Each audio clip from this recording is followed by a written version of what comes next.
Keberagaman bukan keseragaman, tapi kesatuan semua unsur dan bagian yang besar maupun kecil, yang terlihat maupun tidak, yang bersatu dan bersinergi, memekarkan semua kelopak bunga, menebarkan aroma harum ke segenap penjuru. Halo, apa kabar? Perkenalkan saya Haryanto Halim. Kali ini senang sekali dapat menyapa Anda semuanya dalam episode perdana Latihan.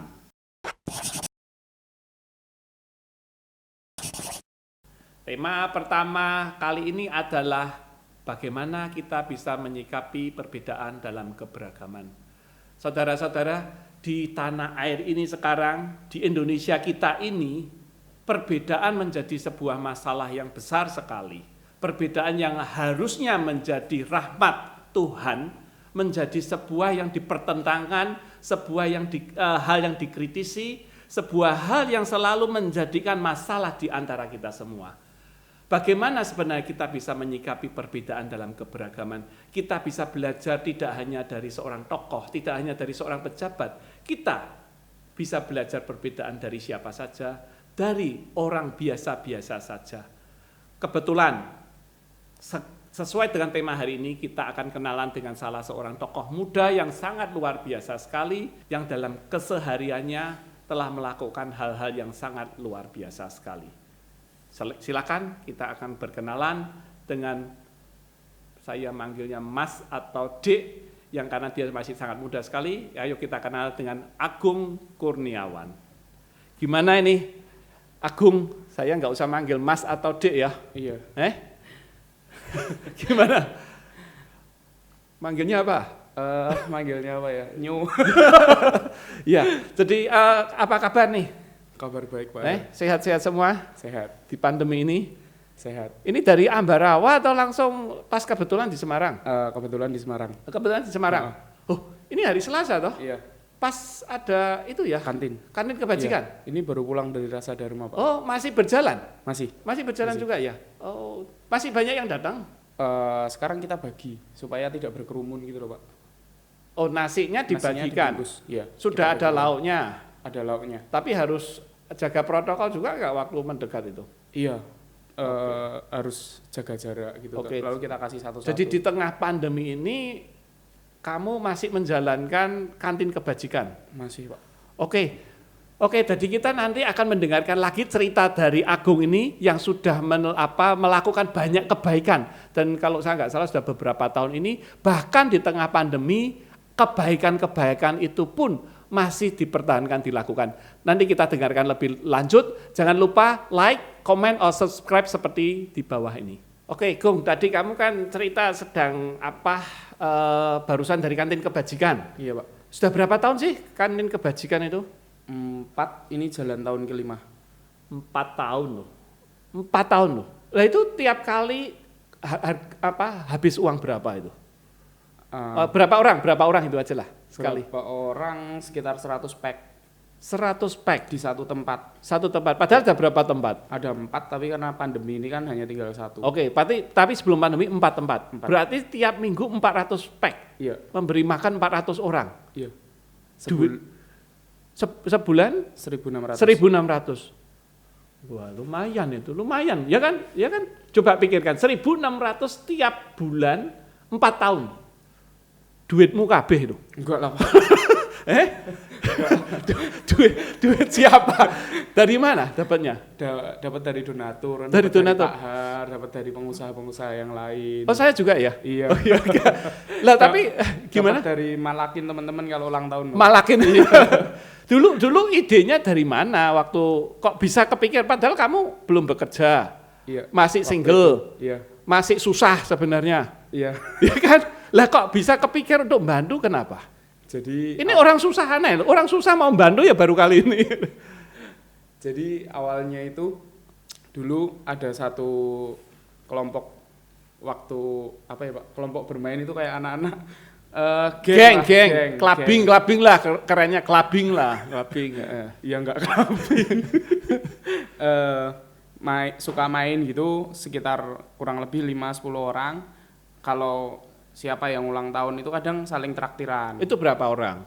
Ya maksimal 10 orang lah Pak 10 orang, rata-rata. oke. Cuman saya itu nggak suka kalau ada yang traktiran, kalau di resto itu nanti yang datang semuanya datang. Oh, kalau resto enak itu, semua datang. Iya, kalau tidak di Itu manusiawi. iya. Manusiawi.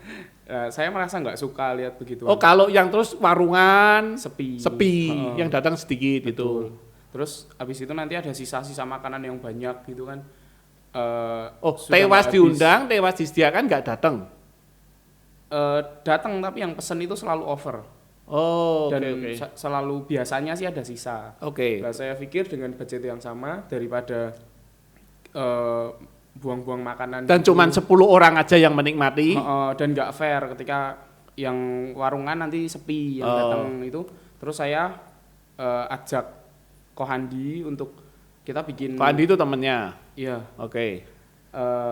Kayak kantin kebajikan gitu loh Pak, dengan konsep yang sekarang kita kasih makan kaum duafa dengan piring dan mereka makan satu-satu, karena kan saya merasa kalau nasi bungkus itu kayak kadang akan kehilangan perasaan empatinya Pak. Kadang kalau sering banget kalau mahasiswa itu kan atau teman-teman saya ngasih nasi bungkus ke orang lain itu Sebentar. Gitu. Ini awalnya kan Anda terusik sebenarnya.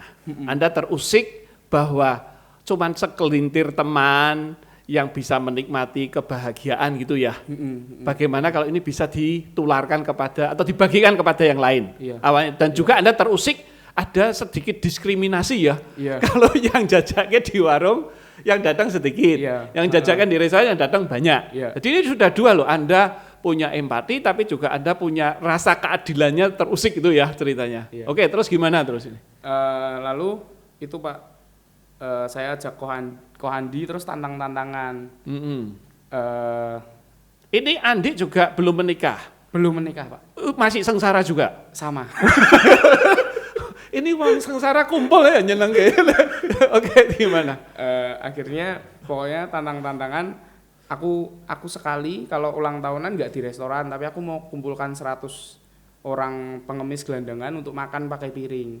Kita pinjam tempat di Nah ini pecinan. satu lagi yang Anda tadi ungkapkan. Anda berusaha memberikan sesuatu tidak asal memberikan. Asal nasi bungkus saja, tapi bagaimana itu bisa disajikan di atas sebuah piring gitu ya. Ya. Sehingga orang-orang duafa pun bisa menikmati sebagai seorang manusia gitu ya. Iya. Iya. Wah luar biasa banget. Anda kenapa kok bisa kepikir itu? Apa pernah ada melihat apa atau mengalami apa? Kenapa kok orang duafa pun harus diperlakukan seperti manusia yang sesungguhnya? Karena terusik Pak, kadang teman-teman itu kalau ngasih ke orang itu kayak nggak sopan gitu. Oh. Kamu boleh ngasih tapi menurut Nggak sopannya gimana? Dilempar gitu ya maksudnya? yang nggak dilempar, tapi maksudnya terlalu gampang gitu loh Pak, dan kadang ngasih pun nggak ngelihat orangnya gitu. Dan seolah-olah mereka menjadi sosok yang figur yang apa ya, di atas gitu ya. Figur yang apa ya, wah seperti tuan gitu ya. Padahal sedang berbuat sosial gitu ya. Dan mereka berharap imbalan dari Tuhan itu. Padahal sikapnya menyerahkan saja sudah Tidak baik. tidak baik. Oh itu yang menyebabkan Anda harus disajikan dengan piring dengan benar gitu ya. Iya betul. Oke. Lalu kami pinjam tempat di Rasa Dharma, kan izin sama Pak Haris. Kebetulan saya pengurus ya. Iya. Terus kan terima kasih loh Pak dipinjami tempat. Ya meskipun jujur saya kasih bocoran sempat ramai. di pengurus sendiri ramai waktu saya langsung setuju buat saya karena saya terus terang sudah lama juga punya pemikiran semacam itu, cuman belum bisa merealisasikannya. Jadi saya sering lihat di luar negeri juga ada shelter home namanya, yang untuk kaum duafa, gimana disediakan makanan, bahkan tempat tidur sebenarnya. Lah ini yang waktu kamu ajukan, saya bilang, oh ini bagus sekali. Tapi kemudian dari pengurus, jujur waktu itu karena mereka nggak terbiasa dan pikir, wah kaum duafa nanti tempatnya gimana lah, jadi kotor dan lain-lain. Tapi saya bilang, itu semua sangat kecil dibandingkan dengan niat dan tujuannya yang sangat mulia ini. Jadi akhirnya semua setuju, meskipun mungkin masih ada was-wasnya ya. Ya bahkan kamu sempat dengar apa itu waktu itu? Nanti kalau kaum duafa makan di Rasa Dharma nggak dapat nasi, nanti marah mecah-mecah kaca gimana? Terus kamu jawab apa? Iya nanti saya datang. saya tungguin, saya tanggung jawab. Walaupun saya nggak ngerti tanggung jawab apa. Dan nekat ya. Nekat aja. Nekat ya. Saya inget wejangannya papa. Pokoknya kalau kamu punya tujuan baik, kerjakan aja, nggak usah kebanyakan pikiran. Pasti nanti yang lain akan mengikuti. Wah, itu namanya mestakung loh. Iya. Semesta mendukung. Iya. Iya. Oh, itu wejangan papa kamu ya. Iya. Jadi kalau punya niat baik, kerjakan saja. Wah, ini luar biasa sekali. Ini kita bisa banyak belajar ini dari Mas Agung ini. Jadi sebenarnya hal baik itu dari dalam nurani gitu kan ya. Dari dalam. Dan saya penasaran sekali. Anda punya niat baik, tapi Anda tahu ini ada ongkosnya ya kan. Iya. Yang ulang tahun ya terbatas. Iya. Waktu itu pernah nggak sampai kedodoran sebenarnya? Sampai waduh habis uangnya. Pernah. Pernah Pak. Ada satu kejadian yang saya masih ingat sekali Jo. Jadi ini sudah minggu depan misalnya mau ada lagi tapi duitnya habis gitu uangnya. Jadi ceritanya bendaharanya kami itu nganu Pak, apa namanya? Senengnya nomboi. Nota datang dibayar dimasukin tas. Nota datang dimasukin tas, notanya langsung dibayar terus. Jalan dulu, suatu ketika saya ditelepon. Gung, ayo kita rapat. Kenapa kok? Bendaharanya itu. Bendaharanya. Ini kantin nggak ada duit loh. Jalan terus ini ternyata karena aku nomboi. Kamu nggak tahu? Kami nggak ada yang tahu. Dipikir kok duitnya oke gitu, uangnya jalan banyak. Terus, jalan terus. Wah, ini ajaib ini pikir. Ternyata ditomboi oleh bendaharanya. Lalu kami semuanya orang Konghucu kebetulan. Habis sembahyang dari kelenteng terus kami itu sembahyang berdoa malam. Untuk mendapatkan pencerahan atau enggak, biasa aja. Oke. Kita makan di satu rumah makan Padang di Ahmad Yani, itu saya masih ingat Pak. Kami debat cukup serius. Waktu itu sudah berhenti karena puasa. Oke. Tahun pertama, saya ingat masih tahun pertama itu Pak, belum ada 1 tahun umurnya kantin. Hampir nyerah akhirnya. Tapi saya masih punya kepikiran untuk gimana caranya berjuang supaya kantin ini tetap jalan. Teman-teman yang lain sudah nyerah gitu. Sampai kita ngobrol-ngobrol itu panjang lebar itu ternyata delalai ada wali kota Semarang Pak. Pak Hendi waktu itu duduk kalau saya di sini, bapak temannya saya Pak Hendi itu hadap ke saya. Saya Pak Hendinya gitu. Enggak. Saya, teman saya, terus di situ tuh ada Pak Hendi. Oke. Keletan satu. Keletan jalan gitu. Terus ngobrol-ngobrol. Waktu beliaunya mau pulang itu, beliaunya pamit. Mas Mbak, duluan G. Pak Hendinya menyapa? Pak Hendinya menyapa. Oke. G Pak, kita juga mau pulang. Pak, tapi kamu juga kenal, tahu itu Pak Hendi tahu? Tahu Pak Hendi tapi nggak kenal Pak. Oke. Udah kenal ya? Nggak kenal. Asli nggak kenal. Nggak tahu kalau habis lihat ini. Singkatnya Pak Hendi pamitan, kita mau minta foto. Lalu kami berdiri. Ayo selfie. Saya masih simpan fotonya itu Pak, karena dari handphone saya kan. Saya lagi nyiapin barang-barang yang lain. Lalu teman-teman sudah mulai kanan kirinya Pak Hendi. Ayo Mbak di sini. Ini ada acara apa tuh Mas Mbak kok rapate serius sampai tengah malam. Kok Handi Pak? Nganu Pak, kita lagi membahas kantin kebajikan di Rasa Dharma. Jadi kami bagi makan siang gratis 100 porsi ke kaum duafa. Oh yo apik toh Mas, terus lanjutkan gitu. Saya dengan polosnya loh Pak, saya pikir apane yang luar biasa Pak. Apane yang dilanjutkan? Apane yang dilanjutkan, kita meeting itu karena minus Pak. Lalu ayo Pak foto dulu. Saya pegang kameranya lalu kita foto Pak. Setelah foto itu beliaunya pamitan, kita salaman. Zaman itu masih salaman Pak. Sekarang kan itu belum ke ujar ya? Belum. Jadi waktu kita pamitan saya yang salaman terakhir. Mas, saya titip ini tolong dilanjutkan. Oh, nggih Pak. Minusnya berapa toh Mas? Minusnya berapa? Wah, Pak, Bapak nggak perlu tahu, itu urusan saya, itu tanggung jawab kami. Sombong ya, ini sombong. Bapak nggak perlu tahu. Ya. Ya tidak sombong, punya harga diri. Punya harga diri. Ini minusnya berapa Mas? Tanganku itu udah dicopot-copot Pak. Di salam itu.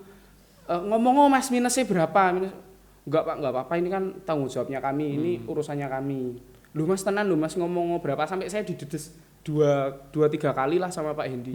Saya tetap bersikukuh, saya nggak mau ngomong minusnya berapa karena kan ini tanggung jawabnya kami. Lalu Pak Hendi itu ngeluarkan amplopan, jreng Mas ini aku titip, ya aku nggak ngerti cukup apa enggak, tapi tolong diteruski, kegiatan yang baik ini harus tetap jalan terus. Seketika itu duniaku hancur Pak. Saya semakin percaya bahwa Hancur atau malah bersinar? pokoknya kalau kejadian malam itu terus saya diuncali durian tak terima. Oh, apapun ya, apapun. Soalnya ya. saya Apapun. merasa kok heran banget gitu dengan di malam yang sama saat kita meeting mau minus kok malah ini ada yang Di tengah keputusasaan loh sebenarnya, ya kan? langsung datang jreng gitu. Buat saya memang jujur nih duitnya nggak cukup Pak, tapi malam itu saya merasa bahwa bener-bener yang Oh, maksudnya duit yang diberikan belum cukup itu? iya nggak cukup. Ya nanti juga kita bisa kita sampaikan lagi. Saya jadi percaya malam itu bahwa yang berkebajikan Tuhan pasti berkenan. Oh. Seketika itu juga kok bisa ngepasi Pak Hendi makan di situ, terus dengar tentang ceritanya kami. Yang berkebajikan Tuhan pasti berkenan. Kalau yang harafiah, kalau kamu berbuat baik, Tuhan akan memberi jalan gitu ya? Iya, iya. Semacam itu ya? Iya, iya. Oke. Yang berkebajikan Tuhan pasti berkenan itu di Konghucu, Pak. Oke, ya ya. Artinya Universalnya seperti universalnya itulah. seperti itu. Iya. Oke. Jadi malam itu jadi malam yang Terus tangisan itu? enggak sih, Pak. Cuman malam itu saya nggak bisa tidur, Pak. Oh. Besok gimana ya?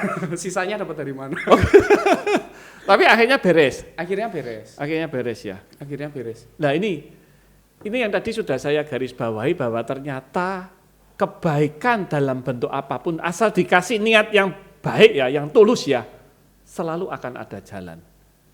Terus kesulitannya selain itu, setelah itu ada kesulitan lagi apa? Oh sudah lancar semua. Kesulitan sih enggak, cuman saya merasa yang parah aja sudah dijalani, itu termasuk yang parah Pak. Itu yang parah ya? Minusnya lumayan banyak itu. Oh. Tapi ya Mau saya- disebutkan di sini enggak minusnya usah, Pak. supaya kita bisa cari? supaya kita bisa patungan. Saya merasa yang susah itu aja udah beres gitu. Oke. Dan jadi saya sekarang bersikukuh untuk lanjut terus aja, jalan terus aja Oke. kantin gitu. Lah sekarang dari semua yang datang di kantin kebajikan itu orangnya macam-macam loh. Iya, semuanya. Semuanya itu enggak harus agama Konghucu seperti kamu. Enggak Ditanyain agamanya apa dulu. mungkin. Enggak mungkin. Etnisnya juga campur, padahal banyak di Campur. pecinan. Iya, campur. Campur, banyak Tionghoanya atau non Tionghoanya? Hampir berimbang. Hampir Pak. berimbang. Hampir Katanya berimbang. pernah dengar Tionghoanya juga masih banyak ya. Banyak. Berarti masih banyak Tionghoa yang juga masih dalam taraf yang membutuhkan sekali gitu ya. Iya, faktanya begitu, Pak. Faktanya demikian. Iya. Lah, sekarang dari kamu sudah menjalani kantin kebajikan semacam ini, bagaimana kamu persepsi dan sikap kamu melihat perbedaan-perbedaan yang ada di sekitar kamu? Apa yang kamu lihat, apa yang kamu rasakan? Pada saat kamu juga di pas hari Selasa itu lihat orang-orang yang beda-beda dan di kegiatan-kegiatan lainnya. Wah, Menurut kamu gimana? nganu ya Pak, saya merasa zaman sekarang itu nggak perlu rasis-rasisan. Toh nyatanya yang katanya kaum Tionghoa itu yang selalu menengah ke atas, nyatanya saya lihat dengan mata kepala saya sendiri, banyak mereka yang datang ke sana, anak istri. Oh, anak istri suaminya, dibawa? Iya, pulang sekolah. Karena kan kantin jam makan siang, anaknya itu masih SD. Saya lihat Masih sendiri. pakai seragam? Masih pakai seragam. Oke. Ikut makan di kantin. Lah, terus kamu melihat perbedaan sendiri di Indonesia ini kan kadang kita miris kan, melihat di Indonesia ini perbedaan malah diangkat, dijadikan sebagai ajang pertikaian semacam itu. Menurut kamu gimana? Setelah kamu jalani yang selama ini di kantin kebajikan. Menurut saya sebenarnya kalau kita ikut-ikutan mengutik-utik perbedaan itu rugi menurut saya, karena itu sebenarnya kepentingan untuk segelintir orang menurut saya. Oh, maksudnya pertikaian itu ada oknumnya gitu? Iya, ada yang cari-cari, ada yang mancing-mancing. Oh, padahal sesungguhnya nggak ada. Gimana ya Pak? Menurut saya kalau perbedaan itu semakin dicari akan semakin kelihatan. Gitu ya. Iya. Indonesia itu kan memang suku ras agamanya ini kan memang banyak banget gitu. Betul. Semakin dicari identitasnya akan semakin terpisah-pisah dan terkotak-kotak. Kita bakal kehabisan waktu untuk nolong bangsa kita sendiri menurut saya. Padahal kalau kamu saat di kantin kebajikan, semuanya dari agama apapun, dari ras dan etnis apapun juga ya. Iya. Iya. Dan disatukan oleh sebuah niat baik lah ya. Dan sepiring nasi. Dan sepiring nasi. Oke. Kalau boleh tahu lauknya apa sih biasanya? Pertanyaan lauk ini menarik Pak. Saya sering ditanya dulu awal-awal sama tante yang masak itu. Agung, saya masak apa minggu depan, masak apa?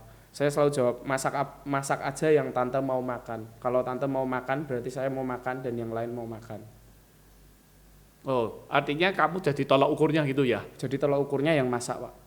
Dia merasa pantas makan itu dan pantas untuk diberikan ke orang lain. Oke. Biasanya sih telur satu itu pasti ada. Kadang pakai ayam, kadang enggak. Banyak enggaknya sih Pak. Ya, tapi saudara-saudara saya pernah ikut datang ke kantin kebajikannya dan ikut menikmati. Sebenarnya betul menunya sangat sederhana sekali, ya betul ya, sangat sederhana sekali. Tapi entah mengapa, ini kesaksian saya sendiri, saya selalu bisa makan dengan lahap di kantin kebajikan. Kamu juga ya? Iya. Kamu tahu kenapa?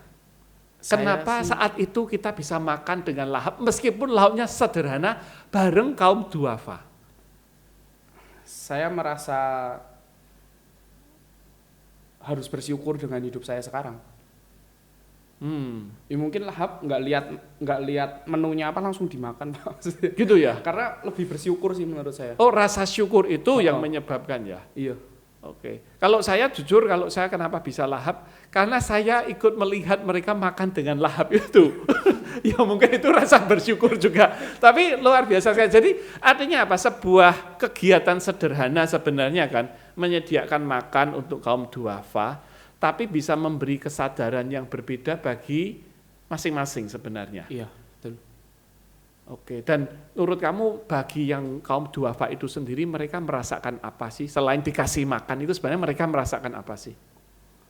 Pernah nggak ngejak ngomong mereka terus, oh mereka mungkin merasakan ini misalnya, lebih dari sekedar sepiring nasi sebenarnya? Mungkin ceritanya banyak banget ya Pak. Yang ada satu hal yang saya cukup ingat, saya lihat dengan mata kepala saya sendiri bahwa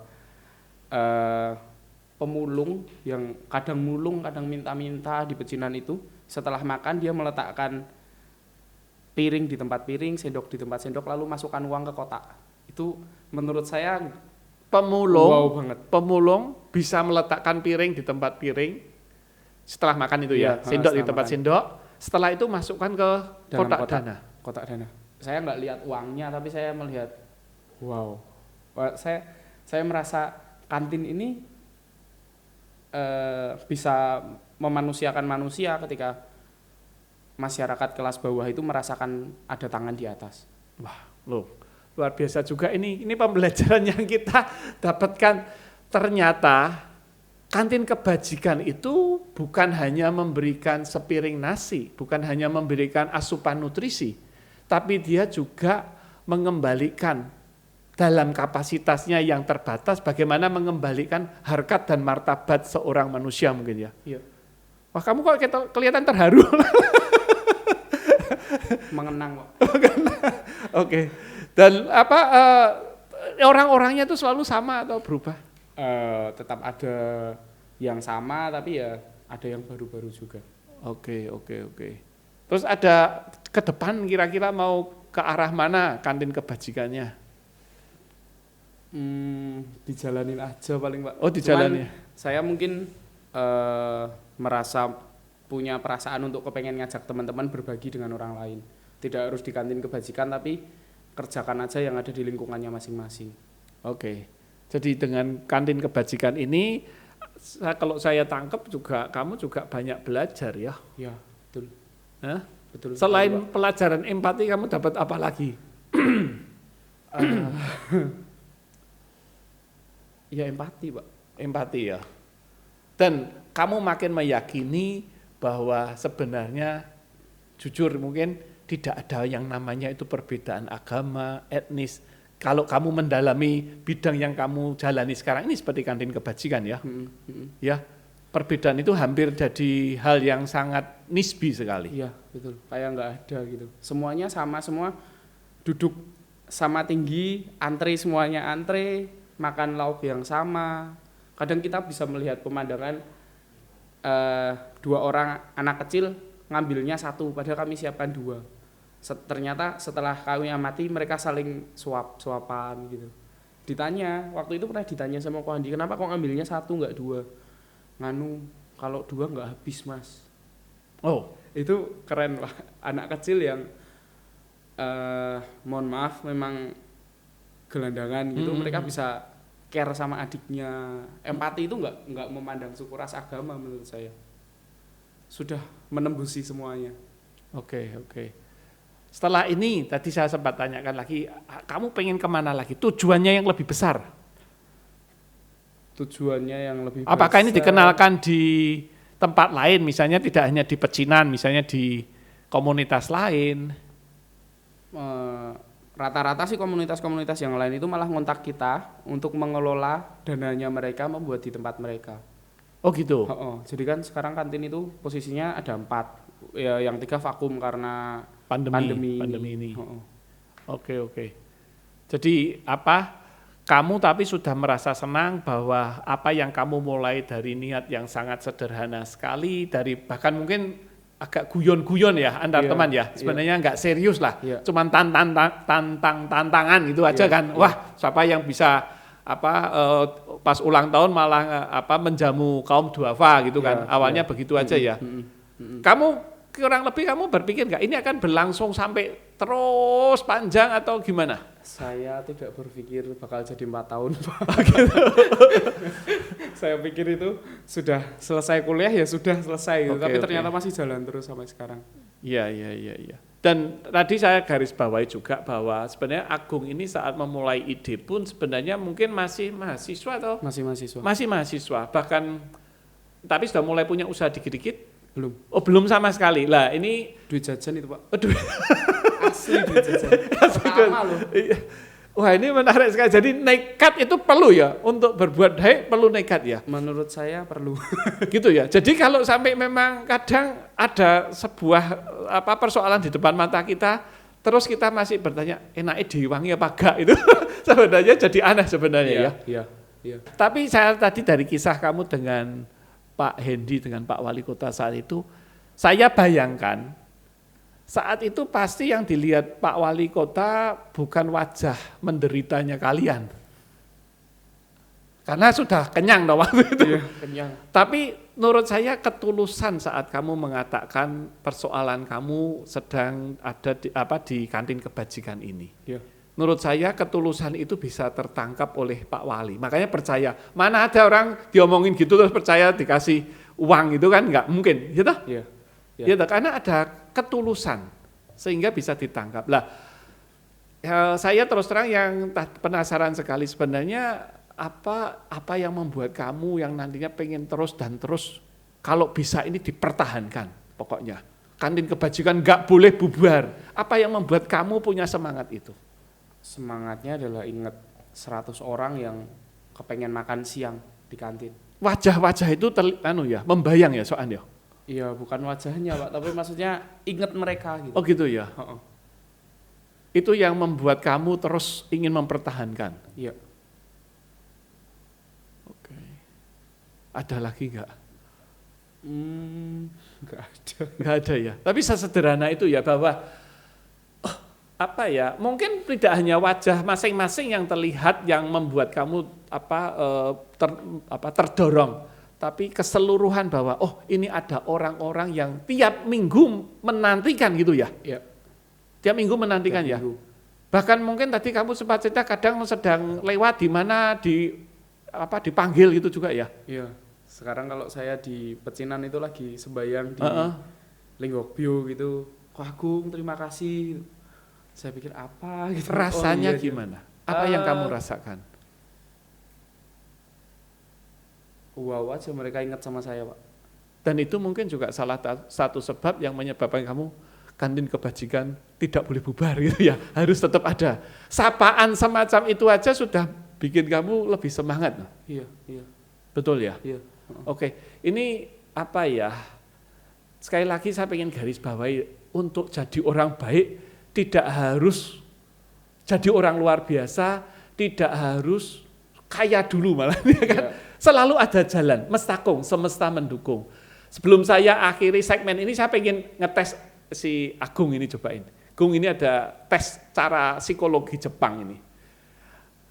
Sebutkan satu kata sifat dari kata yang saya katakan, sifat, kata sifat. Jadi, menyenangkan atau menjengkelkan atau bikin marah atau apa ya.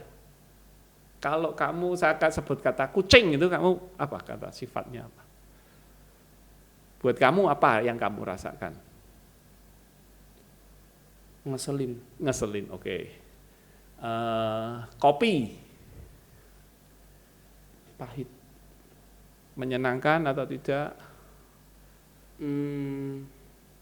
Kata sifat. Iya apa? Kopi itu pahit tapi menyenangkan atau saya nggak suka atau? Saya nggak suka kalau pahit. Oh nggak suka, oke. Samudra yang sangat luas. Membosankan. Oh bosan. mau itu katanya kaitannya dengan persepsi kita dengan hal yang lain. Kita mau dengar penjelasan saya, kita tunggu segmen berikutnya ya.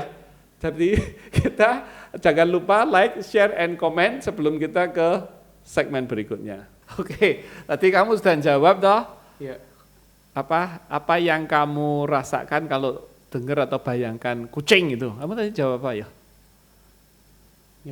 Nyebelin ya. Iya. Ternyata kalau dari psikolog Jepang itu kucing itu persepsi kamu tentang pasangan hidup. Oh iya.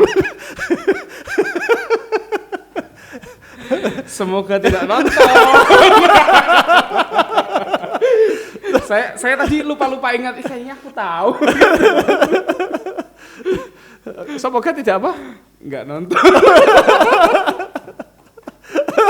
Oh, sudah punya? Sudah. Oh, sudah ya.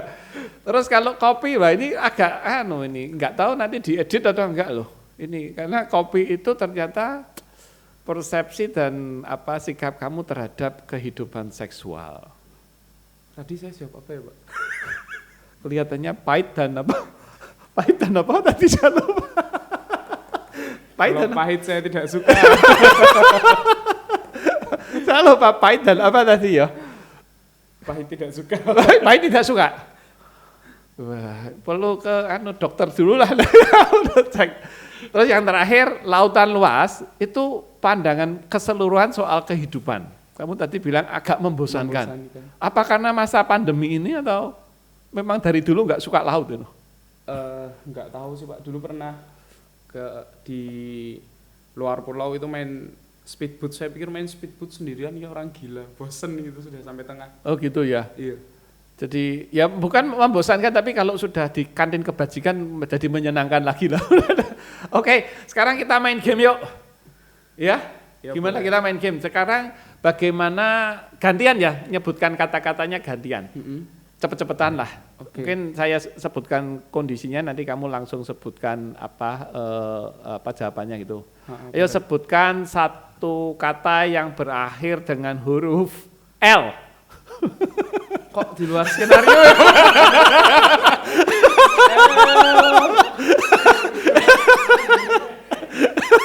L. Ayo. Lontong. Kan bukan L, Pak. Oh iya. L. Huruf akhir L. Huruf akhir L. Kok enggak ada ya? Ada.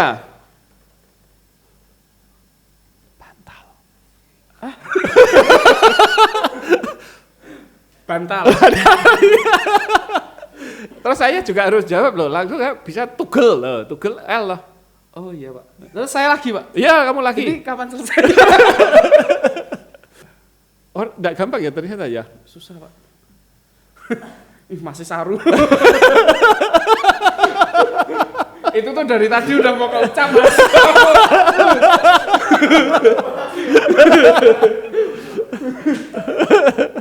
Apa ya? Botol. Betul. Saya batal. Ayo cepat lagi. Saya pengen jadi host. Apa lagi ya? Oke, gini, yang belakangnya huruf T. Rambut. Sikut. Janggut. Hampir aja. Ikut. Oke, cukup ya. Saya deg-degan malah lebih susah jawab daripada Iya, jawab. Oke, Gung. Tadi kan kita sudah ngomong soal kantin kebajikan. Iya, Pak. Ya, dan itu butuh biaya yang juga cukup besar sekali. Ya? Lumayan. Ya, lah kamu dulu awalnya dari masih mahasiswa, nggak kerja. Nah, sekarang sudah punya kerja toh? Sudah, Pak. Oh, apa kerjaannya apa sekarang? Jualan online. Oh, jualan online. Apa? Iya. Fashion? Raket bulu tangkis. Oh, raket bulu tangkis? Iya. Oh, nggak buka toko? Dulu pernah buka toko tapi semenjak papa meninggal saya tutup. Oh, bukanya di Semarang? Bukanya di Semarang. Terus karena meninggal, kenapa kamu tutup? Karena saya sendiri, adik yang harus biasanya bantuin saya jadi nemenin mama. Saya di Ambarawa. Oh, di Ambarawa. Oh, jadi sekarang kamu daripada ribet buka offline, buka toko, sekarang buka online gitu? Iya. Oh. Tapi online-nya sudah cukup lama, Pak. Hampir bersamaan dengan buka toko fisik di Semarang. Oh gitu ya. Dan cukup bagus sekarang. Di masa pandemi ini lebih baik? Rasanya demikian, Pak. Gitu ya. Dan saya sempat lihat loh video kamu viral yang ngasih raket itu orang Bali itu. Iya. Gimana Itu, ceritanya itu? Numpang tenar sih, Pak. Oh, numpang tenar. Intinya kan mereka itu ternyata konten kreator. Oh, kamu pikir sungguhan? Pertamanya saya pikir gitu. Itu kan orang kelihatan dibelikan raket listrik toh. Oleh teman-teman dikerjain pikir kamu. Iya, dikerjain gitu. Oh. Saya pikir kasihan gitu. Terus saya cari kontaknya mereka, saya pikir itu sungguhan, Mbak. Ternyata setelah saya cari kontaknya baru tahu kalau itu memang konten kreator. Oh. Lah, saya pikir karena viral, karena berhubungan dengan pekerjaan saya berangkat ke Bali bawa tas genta sport gitu. Waktu ke Bali kamu sudah tahu kalau itu konten kreator? Tahu. Oh, sudah tahu. Sudah tahu. Jadi saya bikin kayak video dokumenter 1 menit. Saya ke Bali ngasih raket ke dia gitu. Khusus untuk itu. Tapi nggak begitu rame. Yang rame sekali adalah sisi komedinya mereka yang mereka buat sendiri gitu. Tapi setelah video mereka yang ada kamunya viral, toko online kamu juga ikut viral loh? Iya. Rame. Ikut rame juga? Ya, rame. Oh, ini loh, saudara-saudara, jadi kalau empati itu ternyata multidimensi ya? Iya. Ternyata bahkan ini kalau saya boleh katakan, ini ada namanya empati marketing. Iya kan? Jadi meskipun akhirnya jadi sebuah kegiatan promosi tapi berawal dari sebuah empati loh tadi kamu. Melihat orang ini kasihan dikerjain dikasih raket listrik. Ya toh saya pengen ngasih raket sungguhan gitu kan. Bahwa ternyata taunya ini konten kreator ya wis enggak apa-apa wis sekalian aja. Bahkan ke Bali jujuk langsung gitu ya. Jadi dan sekarang bisa maju toko online-nya luar biasa. Kemarin juga ada double ten juga mungkin ramai kali ya. Double ten. 10 10 nanti 11 12. Oke, semoga tambah rame nanti online-nya dan semoga supaya nanti tambah semangat untuk berkecimpung di kantin kebajikan. Siap. Oke, sip. Jujur sebenarnya kan kalau dilihat kamu ini kan bagian dari minoritas. Iya. Iya kan? Juga secara agama, secara etnis, bahkan mungkin di tangga sosial pun belum sampai yang paling top juga. Tapi yang menyebabkan kamu yakin bahwa apa yang kamu lakukan ini bisa membawa perbaikan untuk keberagaman di Indonesia? Sebagai minoritas, sebagai orang yang mungkin saya itu sekrup kecil misalnya, tapi kenapa kamu yakin bahwa saya bisa bikin perbedaan kok untuk memberikan wawasan tentang keberagaman di Indonesia ini? Kenapa kamu yakin bahwa apa yang kamu lakukan ini pasti bermanfaat gitulah. Sederhananya gitu, tadi tak ngomongnya agak panjang bin kelihatan rodok rumit. Tapi sebenarnya apa yang kamu lakukan, apa yang kamu yakini bahwa meskipun kamu minoritas, kamu yakin ini hal yang baik yang harus terus dilakukan dan harus terus dilanjutkan untuk membuat perbedaan di Indonesia ini. Yang saya yakini sih perbedaan itu nggak usah dikeruk-keruk terus Pak, nggak usah digali-gali terus, tapi maksudnya toh manusia itu dilahirkan selalu butuh dengan orang lain. Saya rasa manusia selalu membutuhkan manusia lain gitu ya. Ya. Sesungguhnya itu ya. Saya pikir perbedaan itu tidak akan kita keruk-keruk kalau semuanya sedang dalam keadaan emergensi. Saya lihat dengan mata kepala saya sendiri waktu orang tua saya meninggal, benar-benar yang memandikan itu teman-temannya yang Katolik, yang Muslim, yang tidak seagama, tidak seetnis, tapi mereka benar-benar care, dan itu juga memang pesannya Papa Pak, kamu jangan sampai membeda-bedakan orang. Nggak mungkin kalau kamu butuh pertolongan itu harus ditolong dengan orang yang sama kayak kamu. Itu pesannya ya. Itu pesannya. Jadi pokoknya jangan membeda-bedakan, itu yang paling penting ya. Iya. Ini mungkin saya jadi teringat saudara saya karena kata-kata Gus Dur, jika kamu berbuat baik, ya, orang tidak akan tanya apa agamamu. Oke, jadi ini wah saya terus terang sangat senang sekali Mas Agung sudah datang hari ini sharing tentang apa yang dia lakukan dengan apa keberagamannya ini, dan mungkin ada pesan terakhir apa yang kamu harapkan tentang keberagaman di Indonesia ini selain tadi wah pokoknya jangan dikeruk-keruk apa dikorek-korek perbedaannya, apa yang ingin kamu share, apa pesankan? Yang ingin saya pesankan tadi pesannya Gus Dur Pak. Oh gitu ya, niru aja ya. Gitu ya. Kalau kamu berbuat baik orang nggak bakal nanya kamu agamanya apa. Oh gitu ya. Jadi keberagaman di Indonesia ini sebenarnya bisa selesai jika kita semua sebenarnya berangkat dari niat dan apa tujuan yang baik ya, hati yang baik sebenarnya. Ini dengan kasih lah sebenarnya. Ya. Dan itu sudah terbukti di kantin kebajikan dan kamu menyaksikan sendiri saat orang tuamu, papa kamu meninggal, semua orang lintas agama, lintas etnis semua datang tidak hanya menghormati tapi juga memandikan jenazahnya ya. Ya. Waktu melihat itu kamu rasa gimana? Iya, bersyukur sekali Papa sudah ngasih contoh yang bagus untuk anak-anaknya. Nangis nggak waktu itu? Ya sudah kering air mata. Iya.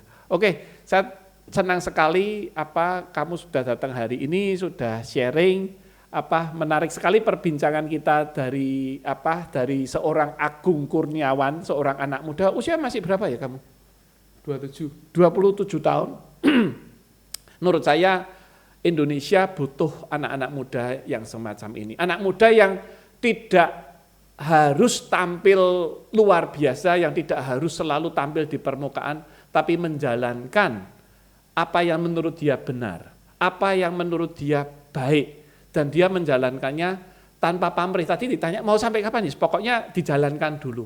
Jadi ini adalah hal-hal teladan ya dari seorang Agung Kurniawan yang menurut saya penting untuk kita tiru, anak muda dimanapun, jangan takut untuk berbuat baik, untuk menebar kebaikan. Kita telah belajar banyak sebenarnya dari seorang Agung, seorang anak muda yang dengan segala keterbatasannya menjalankan kebaikan untuk sesama dengan alasan yang sangat sederhana, yaitu bagaimana bisa memberi makan kaum duafa tiap minggu secara rutin.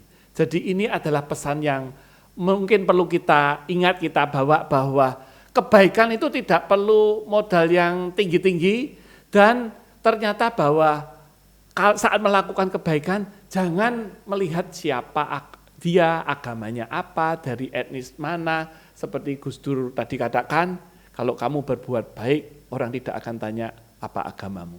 Begitu ya Gung ya. Iya, Jadi sekali lagi terima kasih. Dan sebelumnya ini mau saya kenalkan nih Gung. Iya, Pak. Ini namanya ini nasi keberagaman, yaitu nasi ulam bunga telang. Lihat nih, tengahnya biru ya kan, nasi. Enak toh kelihatannya. Enak Pak.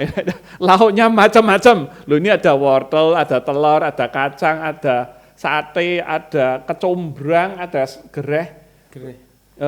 Ya ini gereh itu. Terus ada apa wis? Ada yang kriuk, ada yang manis. Kan ini ada sambelnya yang nantinya bisa dicampur menjadi sebuah sajian yang luar biasa sekali pada saat perbedaan ini disatukan. Nanti mau ngicipi ya? Boleh. Ya, jadi nanti kita akan coba icipi. Jadi keberagaman seakan konsep keren yang asik diwacanakan. Didiskusikan dalam forum lintas ini, lintas itu, diikrarkan dalam segenggam kepal penuh semangat. Keberagaman padahal adalah laku sehari-hari. Sekedar senyum manis pada si mbak atau si engkoh yang duduk di sebelah kamu, mengangguk penuh terima kasih pada Pak Kiai atau Romo Pendeta, memberi sekotak nasi penuh lauk bergizi pada tukang becak yang barusan menabrak mobil kita. Keberagaman bukan teori. Keberagaman adalah setampah nasi ulam bunga telang, bertabur perbedaan besar kecil, kriuk pedas, manis asin, yang membaur tanpa kikuk, menyapa tanpa curiga, menikmati tanpa prasangka, penuh sukacita, ketulusan, dan rasa syukur. Keberagaman bukan teori, tapi untuk dinikmati. Terima kasih telah bersama kami pada episode perdana latihan. Saya Haryanto Halim, terima kasih dan sampai jumpa.